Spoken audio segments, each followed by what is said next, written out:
Aku teman-teman pengen sharing beberapa tips yang mungkin bisa digunakan oleh teman-teman yang single man, single ladies, terkait bagaimana cara untuk kamu bisa segera attracting. Aku nggak mau bilang manifest, tapi attracting atau menarik jodoh dan pasangan atau bahkan hubungan-hubungan yang lebih sehat untuk masuk dalam hidup kamu.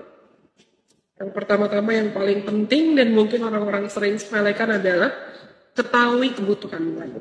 Pahami kebutuhan kamu. Pahami orang-orang seperti apa yang mungkin bisa kamu tolerir. Sesuai kebutuhan kamu sendiri loh, kebutuhan pribadi kamu. Bukan sesuai dengan kebutuhan atau ekspektasi keluarga, orang tua.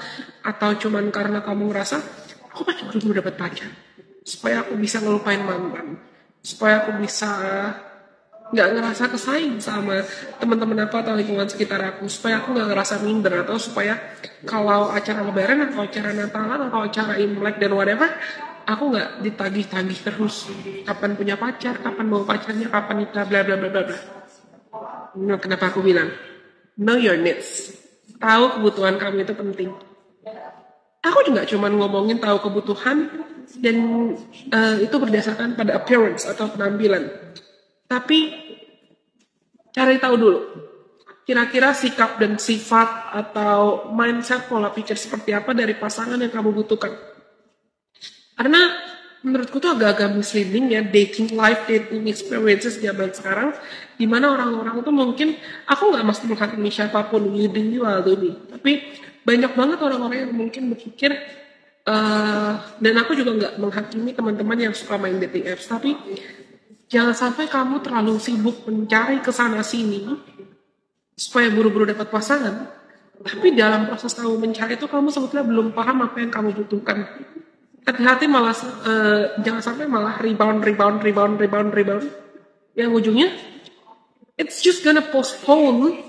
Itu hanya akan memperlambat prosesmu untuk bertemu orang yang sebetulnya terbaik. Lalu yang kedua, setelah kamu mengetahui apa yang kamu butuhkan, jangan takut buat berkomunikasi. Banyak orang takut buat komunikasi nih. Otomatis banyak orang juga ketika dia ada masalah dalam hubungan, walaupun aku bisa baca tarot ya, dan depan mata aku tuh ada deck, tapi banyak orang langsung lari kayak, nyari bang, lari tanya ke teror leader atau ke siapapun, Kak gimana cara nyelesain masalah dengan pasanganku ya, gimana cara begini, gimana cara begitu, atau aku cari pelampiasan orang lain aja, atau aku cari pelampiasan ini, cari pelampiasan itu. Padahal mungkin masalah yang dihadapi dengan pasangannya bisa diselesaikan dengan komunikasi. Ketika kita berkomunikasi dengan seorang, juga pastikan kamu bisa menjadi pendengar yang baik, dan kamu juga bisa memberikan dirimu untuk mampu menjadi didengarkan oleh pasanganmu juga. Next tips yang aku rasa juga orang-orang sering miss adalah belajar untuk mendengarkan dan didengarkan. Karena banyak banget orang yang mungkin karena di masa lalunya mungkin dari kecil dia tidak bertumbuh di lingkungan yang mampu untuk mendengarkan dan berkomunikasi dengan asertif dan berkomunikasi dengan sehat. Otomatis ketika ini honestly guilty as charged, I've been there. Aku pernah ngalamin di titik ini juga. Aku pernah bertumbuh di lingkungan yang karena orang tua aku cukup sibuk, jadi aku rasa kayak kurang ada orang yang bisa dengerin aku. Ini kenapa di awal aku ada bilang, silakan cari video selanjutnya. Atau kalau teman-teman nonton ini di YouTube, aku akan college, aku akan combine.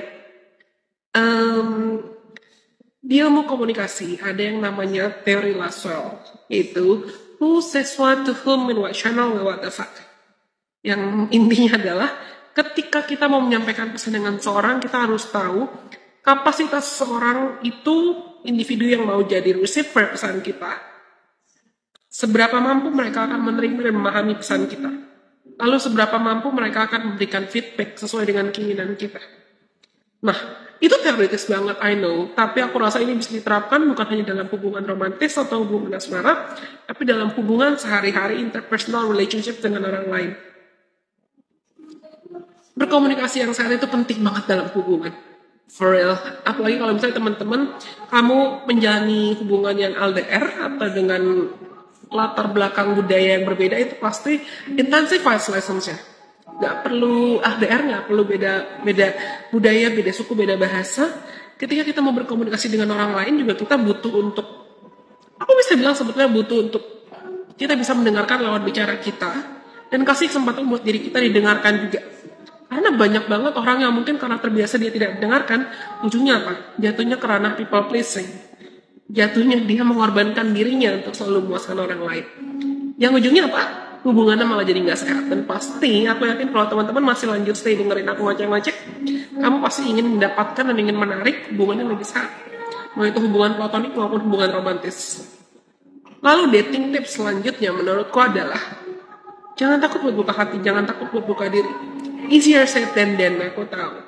Tapi ketika kita terlalu membiarkan diri kita terjebak dalam memori akan luka, kita pernah disakiti, kita pernah dikecewakan di masa lalu, stuck pasti.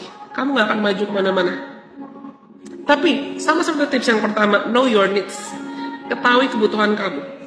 Ketika kamu merasa kamu membutuhkan pasangan, cari tahu dulu kenapa kamu butuh pasangan itu. Apakah karena kamu kesepian, atau mungkin karena horny, atau karena nafsu, atau karena, ya, bedakan apakah itu nafsu, cinta, atau obsesi. Good luck by the way. Aku mau menambahkan satu hal. Pardon, aku mau menambahkan satu hal. Buatku, mau kamu sudah punya komitmen dengan seorang atau kamu udah punya status dengan seorang, kadang status itu nggak bisa dijadikan jaminan kebahagiaan dan hubungan itu tidak bisa kita jadikan sebagai jaminan kebahagiaan. Tapi ingatkan dirimu secara berkala, secara kontinu kalau hubungan yang saat itu tujuannya bukan untuk kita menggantungkan kebahagiaan kita ke pasangan kita atau menggantungkan kebahagiaan kita atau tanggung jawab untuk membahagiakan diri kita ke orang lain. Karena pada akhirnya yang bertanggung jawab penuh untuk membahagiakan diri kita adalah diri kita sendiri. It has to be us who needs to be more responsible of our own life and our own happiness. Karena setiap orang yang dikirimkan untuk masuk dalam hidup kita, entah nantinya bertahan atau ada perpisahan, entah melalui perpisahan atau melalui kematian, mereka punya fungsinya, mereka punya purpose-nya, kenapa mereka dikirimkan untuk masuk dan hadir dalam cerita hidup kita.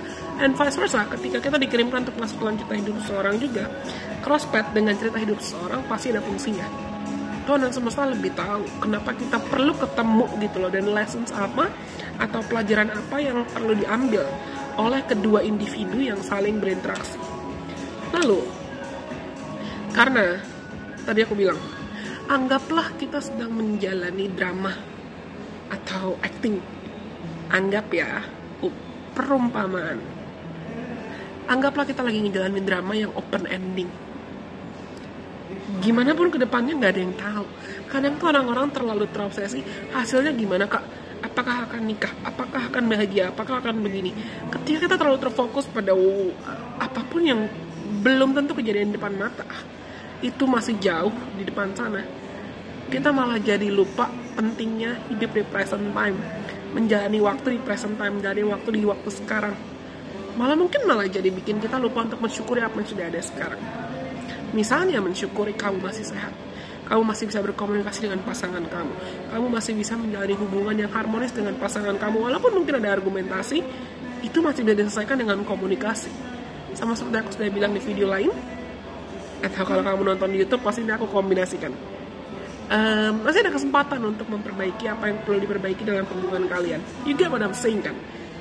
Jangan jadikan hubungan, entah itu hubungan platonik maupun hubungan romantis, sebagai acuan atau jaminan kebahagiaan.